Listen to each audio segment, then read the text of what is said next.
Assalamualaikum warahmatullahi wabarakatuh. Hello everyone, good morning. How are you today? I hope all of you guys are fine. Welcome back to YouTube channel Meet Nuritu with Miss Dia. Hari ini kembali lagi kita akan mereview materi IPA tentang gaya. Sebelum mulai belajar, mari sama-sama kita mengucapkan basmalah. Bismillahirrahmanirrahim.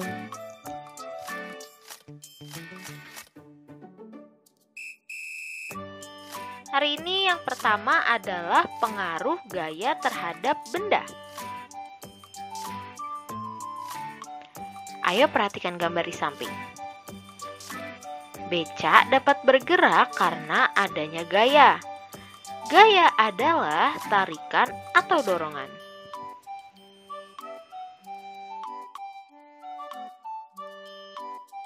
Selanjutnya menjelaskan hubungan antara gaya dan gerak. Gaya merupakan tarikan atau dorongan yang mempengaruhi keadaan suatu benda. Gaya dapat menimbulkan perubahan gerak atau kecepatan pada sebuah benda. Gaya dapat mempengaruhi gerak suatu benda.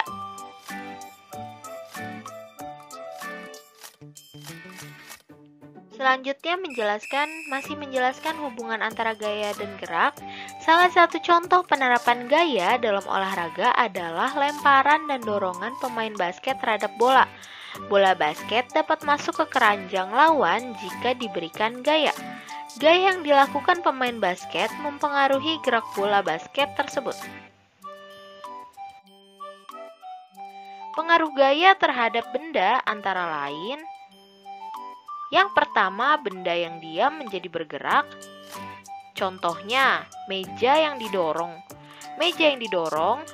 bola yang ditendang, dan gerobak yang ditarik.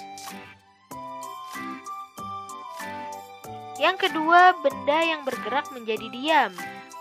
Contohnya, pada saat sepeda yang dikendarai direm, gerak sepeda menjadi lambat dan akhirnya berhenti. Selanjutnya, benda berubah bentuk. Contohnya, saat botol air mineral yang kosong diinjak, botol tersebut akan berubah bentuk. Dan yang kedua, contoh lainnya yaitu balon yang ditekan menjadi berbagai bentuk, seperti contoh gambar yang ada di samping. Jadi balonnya bisa diubah-ubah bentuknya sehingga benda tersebut berubah bentuknya. Lalu yang keempat, benda bergerak berubah arah. Contohnya, saat bola yang menggelinding ditendang, bola berubah arah karena gaya yang diberikan. Selanjutnya akan dijelaskan tentang macam-macam gaya. Gaya yang pertama ada gaya otot. Gaya otot adalah gaya yang timbul karena aktivitas otot. Contoh, anak menendang bola, ibu memotong kue, ayah memindahkan televisi, dan mendorong mobil. Selanjutnya yang kedua ada gaya gravitasi bumi. Gaya gravitasi bumi adalah gaya yang disebabkan oleh gaya tarik bumi. Contoh, jika kita melempar benda ke atas, benda itu akan jatuh ke tanah. Contoh lain yaitu penerjun payung yang melompat dari pesawat akan bergerak menuju ke permukaan bumi. Yang ketiga ada gaya pegas. Gaya pegas adalah gaya yang terjadi akibat tarikan atau dorongan terhadap benda yang dilakukan menggunakan pegas elastis. Contoh, ketapel, karet gelang, dan pulpen yang terdapat pegas di dalamnya. Selanjutnya adalah gaya magnet. Gaya magnet adalah gaya yang timbul karena tarikan magnet terhadap benda yang terbuat dari logam tertentu. Contohnya yaitu paku yang ditekan pada magnet akan tertarik magnet. Yang kelima ada gaya listrik. Gaya listrik adalah gaya yang ditimbulkan oleh benda-benda yang bermuatan listrik.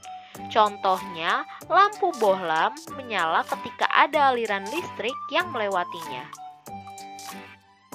Yang keenam, gaya gesek.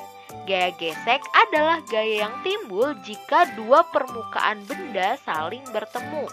Gaya gesek dapat menimbulkan adanya hambatan. Semakin kasar permukaan suatu benda, gaya gesek dan hambatannya semakin besar. Contohnya, saat mengasah pisau, menggunakan batu asahan, menghapus papan tulis, dan gesekan ban mobil dengan permukaan jalan.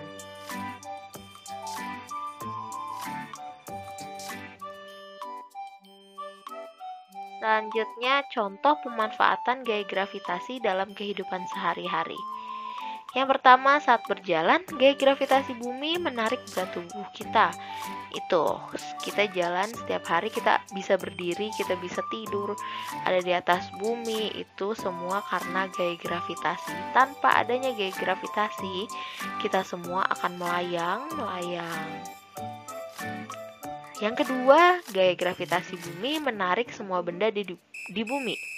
Nah, semua benda di bumi, gak cuma kita aja yang bisa berdiri, tapi lemari juga bisa berdiri tegak, meja, TV, semua benda itu juga sama bisa berdiri. Itulah manfaat dari gaya gravitasi bumi. Lalu yang ketiga, gaya gravitasi bumi menarik air jatuh ke bawah, itu juga sama. Semua benda akan jatuh ke bawah karena ada gaya gravitasi bumi.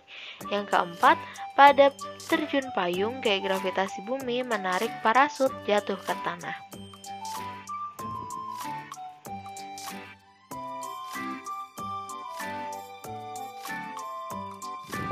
Selanjutnya menjelaskan gaya gesek dan kegunaannya dalam kehidupan sehari-hari. Gaya gesek. Gaya gesek adalah gaya yang terjadi jika permukaan benda saling bergesekan. Besar kecilnya gaya gesek dipengaruhi oleh permukaan kedua benda yang saling bergesekan.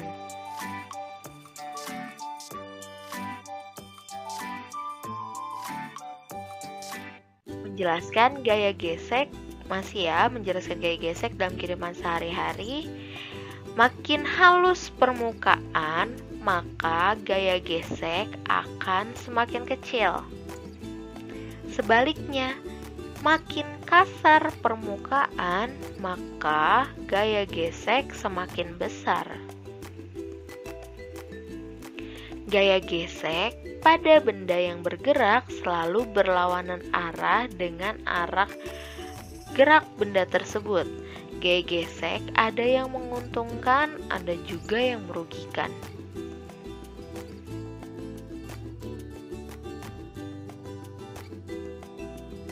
Berikut contoh gaya gesek yang menguntungkan. Yang pertama, alas sandal dan sepatu dibuat dari bahan karet agar pemakainya tidak mudah terpeleset. Yang kedua, gaya gesek juga terjadi pada rem sepeda untuk memperlambat laju sepeda.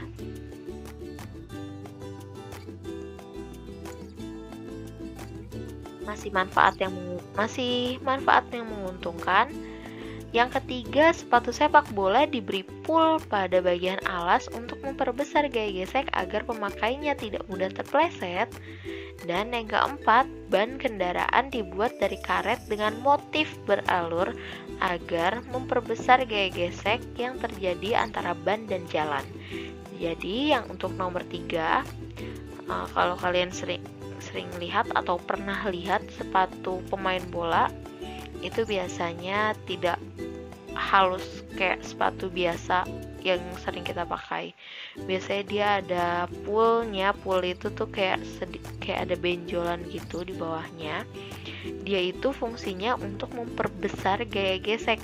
Seperti yang tadi dibilang, semakin kasar akan semakin besar juga gaya geseknya. Jadi dia tidak mudah tergelincir. Sedangkan untuk yang keempat, pada ban kendaraan, kalian juga bisa lihat ya di kendaraan ayah bunda yang ada di rumah, itu biasanya bannya akan ada bentuk motif-motifnya. Nah, itu fungsinya untuk memperbesar gaya gesek juga agar tidak mudah tergelincir. Karena kalau misalnya bannya sudah botak, maksudnya udah hilang jalur-jalur tadi itu, ban tersebut akan licin. Oleh karena itu, harus segera diganti agar semakin aman menggunakan kendaraannya.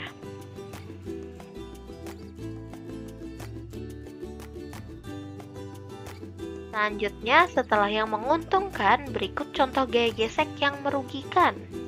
Yang pertama, pada mesin sepeda motor atau mobil selalu terjadi gesekan antara bagian-bagiannya. Gesekan itu akan membuat mesin menjadi cepat rusak.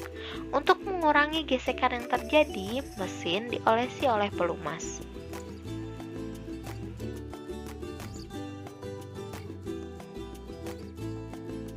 Lalu masih yang merugikan, selanjutnya ada gir roda dengan rantai sepeda dan sepeda motor juga sering bergesekan.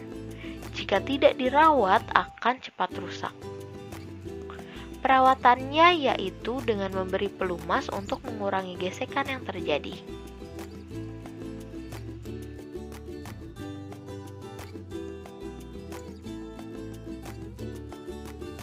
Yang merugikan terakhir ada ban mobil, sepeda motor atau sepeda. Jika sering digunakan lama-kelamaan, alur ban akan hilang sehingga dapat mengurangi gaya gesek. Ini seperti tadi Budia jelaskan. Fungsi dari alur ban-ban itu adalah untuk memperbesar gaya gesek. Jadi kalau misalnya bannya sudah hilang alias gundul, itu harus segera diganti karena gaya geseknya semakin kecil dan itu akan memperbesar untuk menjadi sebuah bahaya untuk pengguna kendaraan tersebut. Nah, akibatnya kendaraan mudah tergelincir jika di jalan basah.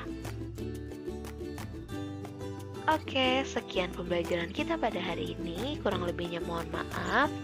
Jika ada yang masih ingin tanyakan atau masih ada yang belum jelas, bisa langsung japri ke Budia. Mari sama-sama kita tutup pembelajaran kita pada hari ini dengan mengucapkan hamdalah. Alhamdulillahirabbil alamin. Wassalamualaikum warahmatullahi wabarakatuh.